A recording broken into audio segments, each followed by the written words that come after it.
What is up, guys? Jimmy here with another Lots of Games video. Thanks so much for clicking on this video. It is much appreciated. I really want to thank each and every one of you for your support. It really means so much. So a few weeks ago, I had the opportunity to travel throughout Tennessee. And actually, I went there just after the huge fires that were there in Gatlinburg. I was there when the town pretty much opened. It was a very touristy town. I was pretty surprised at the amount of people that were there. It had just reopened because lots and lots of acres were burned. Apparently, a couple teenagers were fooling around with matches. But I went back to Nashville, Tennessee, and I went to a really big mall there.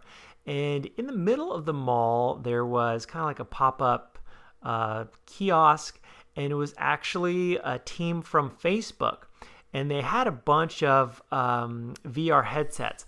And they didn't actually have, it was interesting because Facebook was there, a bunch of reps were there, but they didn't have the official Oculus Rift headsets. They had like the Samsung VR. They had some like Oculus Rift headset, and they were showing demos for VR. You wanted to try out their VR experience. Of course, Facebook purchased Oculus, the Oculus Rift brand or franchise or whatever you want to call it. They purchased Oculus Rift a while back for $2 billion, and they're hoping to really push things to the next level. And a lot of you guys watching this from one way or another have been able to try VR. But I want to ask you guys the question. In the words of in Spinal Tap, it's a fad. Some are saying it is a fad. I'm not saying it is a fad, but I'm asking the question and I'm wondering if it will be a fad to the type of level. Every couple years, every few years, we have something where they're like, oh, 3D gaming, it's going to be the future.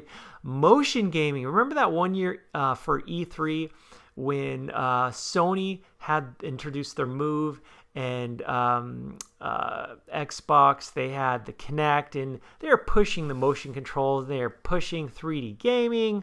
Not a whole lot of that right now. Of course, you use the Move with the PlayStation VR. But seriously, guys, for those of you that have PlayStation VR, or you've got the Vive, or you've got the Oculus Rift, let me know your thoughts in the comment section below on VR. And if you have a PlayStation VR, this is the thing I really want to know of the questions I'm asking. For those of you that have had the PlayStation VR for a little while, is it something that you go back to at least once or twice a week? For those of you that game every single day, because I've been wondering, if I bought a PlayStation VR or an Oculus Rift or a Vive, it's a serious investment.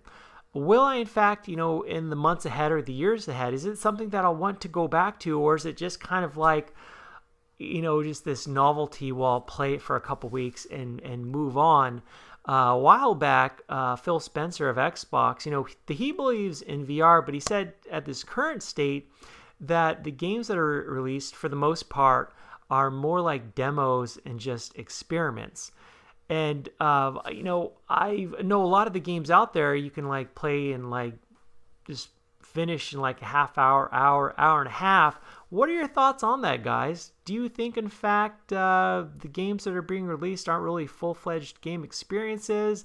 I think I kind of agree with that, actually. I think up to this point that there, needs to be more full games to implement this technology. It'll be interesting to see with Resident Evil 7 and Ace Combat 7. Well, that's interesting. Both of the new Ace Combat game, both of those games are going to support the PlayStation VR. Really interesting stuff. Again, I'm not opposed to the VR. I'm really on the fence right now, and I'm wondering if this is something that's going to stick. I know the argument's been like, hey, I've asked this before on Facebook and Twitter, and people have told me, Jimmy, this is different this time. There's the technology. This is the big thing. The technology. VR is ready to take off and to blow up. And I know a lot of you guys have had fun experiments and experiences with the VR. But again, let me know, has this really taken things to the next level? I think it's possible for this to be something truly special if you can get some truly killer apps. I think there's just far too many demos and, like Phil Spencer said, experiments.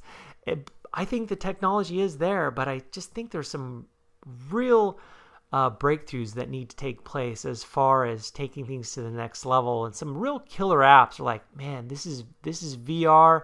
I want to play this for hours. And of course, you've got that small percentage of people that get violently ill if they use the VR for too long. So there's definitely some variables and challenges that the VR has to overcome. And I think, a lot of people are also saying that there needs to be, you have to have a really beefy PC and or the PlayStation Pro to experience the way it should be experienced. And in fact, some would argue that the technology with the CPUs and GPUs still need to be bumped up and beefed up for there to be more immersive gameplay and experiences with VR. But anyway, guys, let me know in the comment section below what you think about VR, whether it's PSVR or Vive or Oculus Rift. Is VR a fad? But as always, guys, thanks so much for watching. I'll talk to you later.